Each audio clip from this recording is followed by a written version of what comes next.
ក្រុមហ៊ុនផលិតអាហារហាឡាល់ដ៏ធំមួយបានបោះទុនវិនិយោគនៅកម្ពុជាដើម្បីផលិតកែច្នៃនិងនាំចេញផលិតផលហាឡាល់ទៅកាន់ទីផ្សារអន្តរជាតិក្រុមហ៊ុន Barai Global Management ដែលជាក្រុមហ៊ុនមួយបានដើរតួនាទីយ៉ាងសំខាន់ក្នុងការរៀបចំជំរុញវិនិយោគលើវិស័យឧស្សាហកម្មនិងកសិឧស្សាហកម្មជាពិសេសគឺការកែច្នៃផលិតផលក្នុងស្រុកឲ្យមានគុណភាពស្របតាមស្តង់ដារហាឡាល់ដើម្បីនាំចេញទៅកាន់ទីផ្សារពិភពលោកបានបើកសម្ពោធទីស្នាក់ការកណ្ដាលរបស់ខ្លួននៅក្នុងសួនបណ្ដុំឧស្សាហកម្មធុនតូចនៅមធ្យមរបស់ក្រុមហ៊ុន Worldbridge Industrial Development នាថ្ងៃទី6ខែធ្នូឆ្នាំ2024នេះតទៅនេះក្រុមការងារលម្អិតទាំងនេះដូចតទៅលោកហៃសុផាតនាយកគ្រប់គ្រងក្រុមហ៊ុន Barai Global Management បានគូសបញ្ជាក់ថាបន្ទាប់ពីមើលឃើញពីតម្រូវការចាំបាច់ក្នុងការចូលរួមបំពេញបន្ថែមនៅលើវិស័យកសិកម្មនិងសេដ្ឋកិច្ចកម្ពុជាដែលកំពុងមានសន្ទុះងើបឡើងយ៉ាងឆាប់រហ័សក្រុមហ៊ុនរបស់លោកមានចក្ខុវិស័យវែងឆ្ងាយក្នុងការជំរុញផលិតផលកសិកម្មក្នុងស្រុករបស់កម្ពុជាដើម្បីនាំចេញទៅកាន់ទីផ្សារអន្តរជាតិ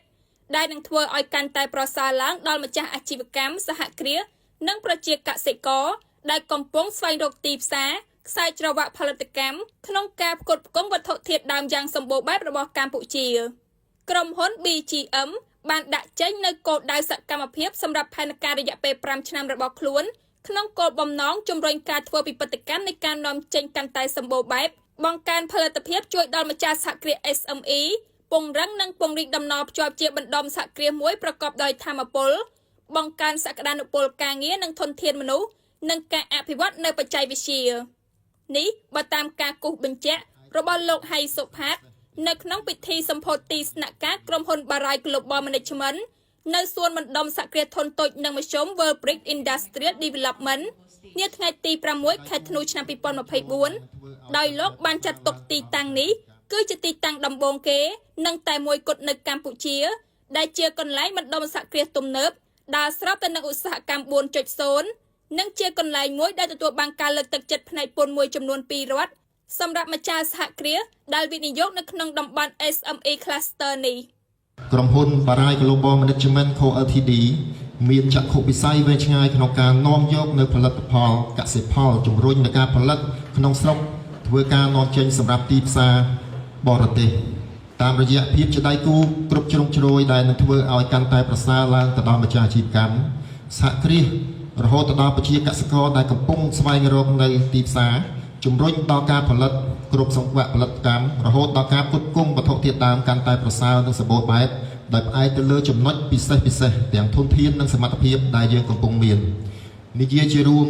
គឺសម្ដៅធ្វើយ៉ាងណាបង្កលទ្ធភាពទាក់ទាញជំរុញដល់ការនាំចេញតាមរយៈការផលិតផលសម្រេចផ្នែកកសិកម្មជាអត្ថប្រយោជន៍ក្នុងការពង្រីកទំហំទីផ្សារនាំចេញនិងការគាំទ្រវិនិយោគិនបរទេសលក្ខណៈ Barai Global Management បានកំណត់ចេញនូវគោលដៅសកម្មភាពអត្ថប្រយោជន៍ចំនួន5សម្រាប់ផែនការ5ឆ្នាំពីឆ្នាំ2025រហូតដល់2029មានដូចជាទី1ជំរុញវិបត្តិកម្មវិស័យនាំចេញឲ្យកាន់តែសម្បូរបែបនិងទំនើបកម្មទី2បង្កើននូវផលិតភាពជួយដល់ម្ចាស់អាជីវកម្មធុនតូចនិងមធ្យមទី3ពង្រឹងនិងពង្រីកដំណើរភ្ជាប់ជាបណ្ដុំសហគ្រាសមួយដែលប្រកបទៅដោយថាមពលទី4បង្កើននូវសក្តានុពលការងារធនធានមនុស្សនិងទី5នៃការអភិវឌ្ឍនៅបច្ចេកវិទ្យាបើតាមលោកហៃសុផាតក្រុមហ៊ុន Barai Global Management បានបង្កើតភាពជាដៃគូជាមួយក្រុមហ៊ុន Halal Park Cambodia ក្នុងគោលបំណងគ្រប់គ្រងការវិនិយោគនិងប្រតិបត្តិការផលិតតាមស្តង់ដារឧស្សាហកម្ម Halal ដើម្បីបង្កើតជាខ្សែច្រវាក់ផលិតកម្មកែច្នៃកសិផលនៅក្នុងស្រុកនិងជំរុញការនាំចេញទៅកាន់ទីផ្សារអន្តរជាតិនិងជំរុញការវិនិយោគបរទេសចូលមកកម្ពុជា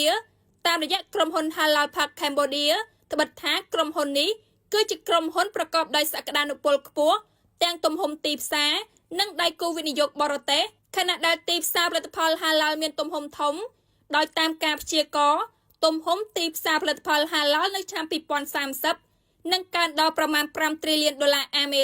ដោយរាប់បញ្ចូលនៃប្រទេសកាន់សាសនាអ៊ីស្លាមចំនួន57នៅជុំវិញពិភពលោក យើងមានតួនាទីចាំបាច់ជួយសម្របសម្រួលបង្កបរិយាកាសល្អប្រកបដោយទំនុកចិត្តសេចក្តីថ្លៃថ្នូរនិងការយោគយល់គ្នាទៅវិញទៅមកដើម្បីសម្រេចគោលដៅរួមក្នុងអត្ថន័យប្រយោជន៍រួម